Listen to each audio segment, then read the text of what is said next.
as the former CIA chief and then Secretary of State, I'm sure you also worked closely with the Indian leadership. What was your impression? And those same leaders are still in office, Prime Minister Modi and Minister Jaishankar and the NSA chief. Are there any particular interactions that come to mind? Is there something that you want to share with us and our audience? Well, first, I'm hopelessly biased. I love them both and enjoyed working with them, mostly because they're incredibly professional and capable. And they put India first. They are diligent about understanding the things that the Indian people need. And so Foreign Minister Jaishankar is among my closest former colleagues. I didn't work as directly with the Prime Minister, although I met him many times and traveled with the President to see him. But we always knew we had a friend, someone who was going to vigorously defend their own interests. And that meant we didn't always agree, for sure.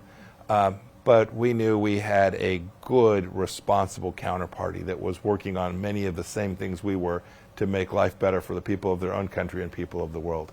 I'm so happy they're still there. I don't do internal politics in other countries. That's for the Indian people to sort out. But if you ask me as someone who was working on national security issues, I can say that the Indian people were incredibly well represented by both the Prime Minister and Foreign Minister Jaishankar. And you've also seen India grow. You know, it remains one of the fastest growing major economies. It's also playing an important role on the world stage as a host of the G20 last year and other fields. How do you think that this leadership has led India? What is your impression? Oh, no doubt.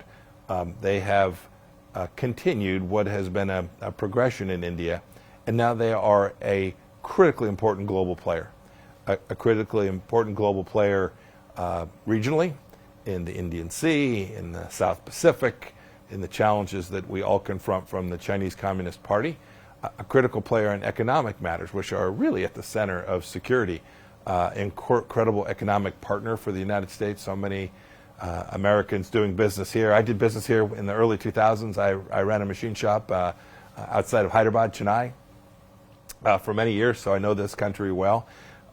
India is taking its rightful place on the global stage, and I, as an American, am counting on India to be a great partner to America to meet the threats for the next 10, 15, and 50 years.